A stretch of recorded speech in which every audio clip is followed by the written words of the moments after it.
ដំណើរកំសាន្តទៅលេងប្រទេសម៉ាឡេលើកនេះធ្វើឲ្យខ្ញុំភ្លឺភ្នែករឿងមួយប្រទេសម៉ាឡេខ្ញុំធ្លាប់ទៅលេងកាលពីឆ្នាំ2017ម្ដងប៉ុ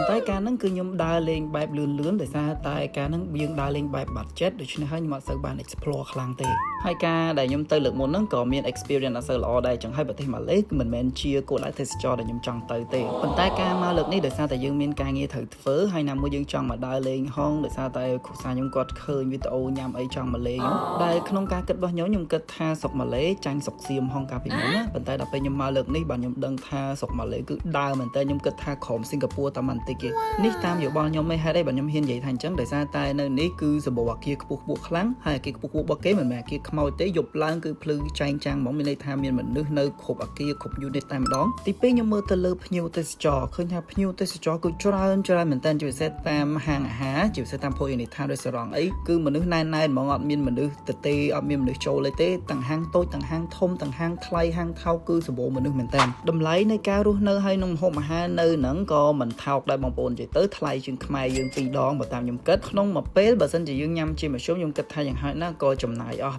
20,000 ទៅ 30,000 រៀលដែរហើយខ្ញុំសួរអ្នកនៅនឹងថាតើ minimum wage គេទូទៅប្រហែលជាប្រហែលគេថាភាគច្រើនប្រាក់ខែពីទាបជាងគេទៅពី$700 ទៅ$800អញ្ចឹងមានថាកម្រិតជីវភាពរបស់គេគឺគ្រាន់តែជាងយើងហើយទី3នៅពេលដែលខ្ញុំធ្វើការហោះហើរមិនថាហោះហើរពី international ចូលទៅដល់កាឡាឡាំពួរហើយខ្ញុំធ្វើដំណើរទៅពេណាំងត្រឹមទៅកាឡាឡាំពួរទៅពេណាំងមួយថ្ងៃគេមានជើងហោះហើរគេ20-30ជើងអញ្ចឹងបងប្អូនអាចសម័យបានហើយថាទេសចររបស់គេដើរប៉ុណ្ណាមិនថាទាំងក្រៅស្រុកចូលមកក្នុងស្រុកឬមួយក៏នៅដំណើរកំសាន្តនៅក្នុងស្រុកគេទេគឺដំណើរកំសាន្តទេសចររបស់គេគឺដើរមែនតើខ្ញុំអត់ដឹងថាតើនៅទីក្រុងផ្សេងអញ្ចឹងឬក៏អត់ប៉ុន្តែសម្រាប់ខ្ញុំឃើញនៅកាឡាឡាំពួរហើយជាមួយនឹងពេណាំងដែលខ្ញុំទៅហ្នឹងគឺស្ទះចរាចរណ៍មែនតើមនុស្សច្រើនមែនតើជាពិសេសគឺកាឡាឡាំពួរហ្នឹងឡានសឹងតែអត់ចង់វិលកង់ទេជិះត្រឹមតែ1គីឡូឯងបងប្អូនចំណាយរហូតទៅដល់20ទៅ30នាទីដោយសារតែស្ទះខ្លាំងពេកទី4គឺវប្បធម៌របស់គេគឺចម្រុះជាតិសាសន៍ដោយសារតែប្រទេសម៉ាឡេចូលរួមដោយចិនម៉ាឡេហើយជាមួយនឹងឥណ្ឌាអញ្ចឹងបើនិយាយពីម្ហូបអាហារវិញបងប្អូនគឺសម្បូរបែបមែនតើហើយបើនិយាយពីរសជាតិខ្ញុំហ៊ាននិយាយថា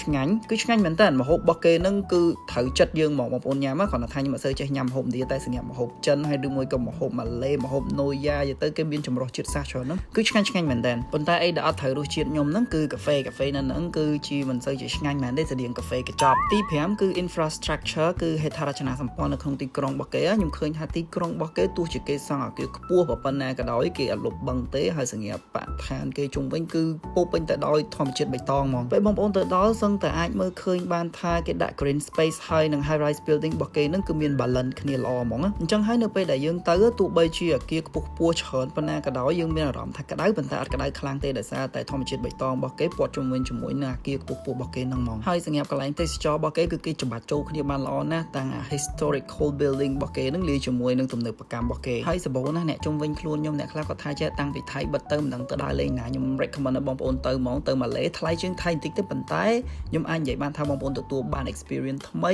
ហើយសប្បាយមែនតើទាំងអាហារហើយនឹងការស្នាក់នៅគាត់ថាវាថ្លៃបន្តិចប៉ុន្តែមិនថ្លៃខ្លាំងទេ